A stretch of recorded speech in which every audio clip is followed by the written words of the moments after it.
69 లెక్క లేదు కథ. ఇప్పుడు దేవుడు మనకు కూడా ఇంత దిమాగ్ ఇచ్చిండు కదా. ఇలా తెలంగాణ గుడ్డి తెలంగాణ, ఎడ్డి తెలంగాణ లేదు. కేసీఆర్ గారు ఎడ్డిగుడ్డి తెలంగాణ గారు తెలివైన తెలంగాణ అన్నాడు. ఐఎమ్ సారీ సార్, కేసీఆర్ గారికి నా క్షమాపణలు. ఇది ఎడ్డిగుడ్డి తెలంగాణే. 90% కాదు, ఒక 60% ఎడ్డిగుడ్డి తెలంగాణ ఇది. సోయి రాలేదు, సస్తున్నారు.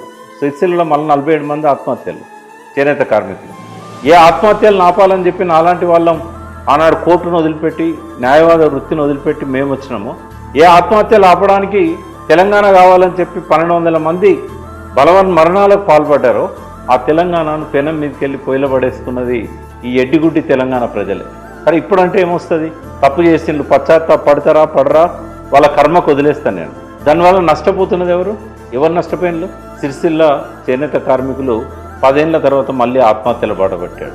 రైతులు తమ పొలాలలో మళ్ళీ బోర్లు వేసుకుంటున్నారు. మొన్న 2 నెలలు వర్షాలు ఆలస్యమైనందుకు వందల సంఖ్యలో బోర్లు పడ్డాయి. హైదరాబాద్ ప్రజలు మళ్ళీ ట్యాంకర్లలో నీళ్లు తెప్పించుకోవాల్సిన దుస్థితికి వచ్చింది. మళ్ళీ కరెంటు కోతలు మొదలైనాయి, యూరియా కోత మొదలైంది. ఇవాళంతా లైన్లలో చెప్పులు పెట్టుకొని వెయిట్ చేస్తూ ఉన్నారు యూరియాకు.